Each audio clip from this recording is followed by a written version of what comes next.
Olá, gente, estamos mais uma vez aqui com a programação A Hora da Magia. E vocês podem acessar, né, o canal lá no YouTube, é só digitar www.youtube.com, lá na barra de procura, digitar Carlos Dário. Aí você vai abrir o meu canal e vai ver todos os vídeos que já estão lá e acessar todos, tá? E ver os conhecimentos que eu estou passando para vocês, alguns polêmicos, mas todos dentro da veracidade. Bom, hoje nós vamos falar, antes deixa eu deixar meu número de contato, eu sou do Rio de Janeiro, o número é o 21 96577 7942 e o meu e-mail é o cedario17@yahoo.com.br. Hoje nós vamos ver também como foi o surgimento dos espíritos ciganos, da cigana e dos ciganos. Tá? Eles vieram também nos tempos de Umbanda, muito depois das pombageiras ciganas, foi quando os espíritos ciganos começaram a aparecer. Primeiro foi assim, dizem que a primeira cigana que incorporou foi a cigana Esmeralda, e o primeiro cigano foi o Vladimir da Hungria. Tá? Isso aí é verdade, isso daí a gente tem confirmação, eles foram os primeiros espíritos ciganos que começaram a aparecer. Bem, depois começaram a vir outros espíritos. Quando eles chegaram nos terreiros, eles costumavam ficar destacados de um lado, tá? Ficavam parados, ficavam assim, os médios se sentiam meio sem jeito, por quê? Vieram na sessão de Exu. Então tinham os Exus, tinham as pombagiras e os ciganos sempre destacados porque as pessoas estavam acostumadas com as pombagiras, com as ciganas, bebendo, fumando, rindo alto, fazendo as suas magias. E quando começou a se falar em cigano, as pessoas sentiam que os espíritos ciganos eram entidades mais fracas. E por isso poucas vezes um consulente ia até um cigano ou uma cigana para conversar, né, para ter as consultas. Tá? Mas aos poucos os ciganos foram conquistando seu espaço, conquistando tudo que hoje a gente vê por aí, nos templos, nas sessões ciganas, que tem vários terreiros de Umbanda por aí, né? E nas ditas tiçaras também. E foi assim que começou a surgir, a aumentar o culto aos ciganos. Aos poucos tempos, aos tempos que foram passando, as pessoas foram notando que os espíritos ciganos também tinham aquela força, que os ciganos sabiam trabalhar, que os ciganos conheciam as magias, que eles passavam magias, mesmo que através de um copo de água mineral, através de uma vela colorida, através de um incenso, eles muitas vezes praticavam o descarrego, os passes nos consulentes, e os consulentes iam obtendo as graças que estavam procurando. E assim foram tendo mais confiança nos ciganos, sendo que do início era assim mesmo, tá? Eles ficavam destacados, poucas pessoas conheciam cantigas, pontos de ciganos.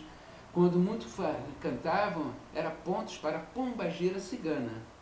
E aí foi surgindo os pontos também ciganos. Como eu fiquei devendo no outro vídeo, eu vou cantar um para vocês, quer dizer, entre vários pontos ou cantigas ciganas, um que eu gosto e que acho muito bonito é esse assim.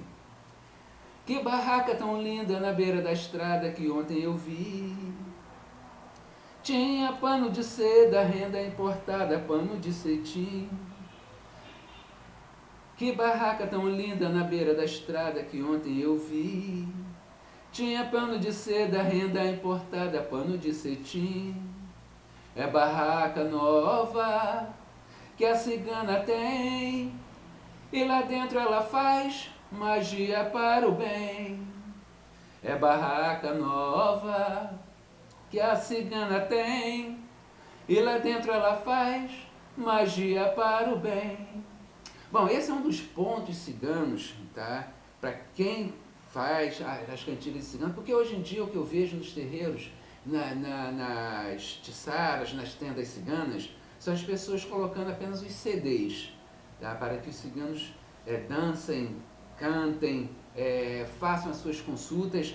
Eu sou assim, eu não vou informar um meio de se fazer uma sessão cigana, porque eu considero assim, está fazendo do jeito que está fazendo, está dando certo, continua, tá? não mexa, porque às vezes, sem ter conhecimento, você vai querer introduzir alguma coisa e pode dar errado. Ou faz o seguinte, procura alguém que tenha algum conhecimento a mais e pergunta, conversa, pede alguma sugestão, pede um conselho de como fazer uma abertura de uma sessão cigana. Na minha casa, quem já frequentou, eu fazia assim, a gente cantava os pontos para os ciganos, porque é como funciona na Umbanda. A gente tem as cantigas de chamada das entidades, depois tem os pontos para incorporação, aí tem os pontos de trabalho. A mesma coisa acontece dentro da cultura dos ciganos espirituais. Tá? Você vai ter os pontos de chamada, vai ter os pontos de incorporação também. Não é nada demais. Tem centros de Umbanda que usam os atabaques. Tá? Do meu ponto de vista, isso é um ponto, não é tão certo, porque os ciganos trabalham com elementos da sua cultura. Tá? E os ciganos, dentro da comunidade cigana, dentro do espaço cigano, não existiam os atabaques. Tá? Mas é aquilo que eu falei, está dando certo, continua, não vai mudar por causa disso. Só que o meu modo de abrir a sessão cigana e nos templos ciganos não se usam atabaques. Tá? Os atabaques tomaram um espaço grande devido aos festivais de músicas de Umbanda. Tá? Lá é obrigatório ter os atabaques para poder fazer as cantigas, porque é um espetáculo. Na verdade, os festivais de música de Umbanda é espetáculo. Tá? Então eles levam os atabaques. Mas, na verdade, a sessão, a gira, a macina cigana não tem atabaque trabalhando. Tá certo? Então, dentre os pontos de Umbanda, de pontos ciganos que tem, esse que eu cantei para vocês é de cigana, que é muito bonito, e existem muitos outros. Inclusive, eu fiz um para minha egrégora cigana, que depois eu vou trazer para vocês também em outra gravação. Tá? Aí bate naquilo que eu falei no programa sobre os pontos. Foi um ponto específico para minha egrégora cigana. Para o meu cigano Vladimir, para o meu cigano Dário, para a minha cigana Yasmin. Tá? Eu estou falando a minha cigana Yasmin, mas eu não incorporo com cigana, tá? A cigana Yasmin é a que toma conta do meu jogo, é a que me dá diretriz de tudo. E é a que cuida de um dos meus lados da cultura cigana, tá? A cigana Yasmin. Então eu fiz o ponto para a minha egrégora. Aí se eu for em outro terreiro, numa tenda qualquer, ver esse mesmo ponto, mas com nomes de outras entidades, foi o que eu falei. Eu não sei se na hora eu vou falar alguma coisa, se não vou, não sei, tá? Mas aí o que eu falei da outra vez, eu repito, vai ser uma tremenda falta de respeito, né? Trocar o nome dos meus ciganos se o ponto foram para eles, tá certo? Mas aí cada um faz o que quiser. Um assunto muito polêmico que teve também foi quanto à maneira de se expressar, de se falar. Teve um grupo que sugeriu que os ciganos deveriam falar apenas o idioma romanês, ou romani, tá? Que é o idioma dos ciganos. Tá? E que os ciganos espirituais deveriam incorporar apenas em ciganos. Só que aí paira um monte de complicação. Se tem muitos ciganos que não acreditam na reencarnação, que não acreditam na incorporação dos espíritos ciganos, tem muitos até que nem acreditam que existam os espíritos ciganos. Tá? Como é que vai levar os espíritos ciganos para incorporar nos ciganos e ainda mais falar em romanês? Aí vai ficar vai ficar aquela comunidade ali. Por quê? Vai estar falando em romanês. Vamos supor que está dentro de um templo cigano. O cigano só vai falar em romanês. Como é que o consulente vai entender? Se ele não conhece o romanês, se o romanês é passado só através do próprio povo cigano. Os ciganos não ensinam romanês para ninguém. Então fica complicado, né? Isso daí foi um assunto que não deu em nada, ainda bem, porque até fica outro problema. Nós temos as entidades que vieram do Japão, da China, do Himalaia. Como é que ficaria essas entidades falando nesses idiomas se a gente não conhece nada? Ia ficar complicado, né? Mas isso daí não deu em nada. Ainda bem que a espiritualidade não funciona como as pessoas querem.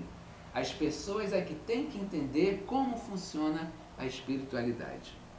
Tá bom, gente? Então a gente vai ficando por aqui. Quer dizer, eu estou falando igual esse pessoal, o jogador, né? A gente. Eu vou ficando por aqui junto com vocês e até a próxima programação. E faz o seguinte, aí embaixo é onde você pode deixar mensagem no YouTube, deixa uma mensagem sobre uma programação que você quer que eu fale, tá bom? Fiquem na paz.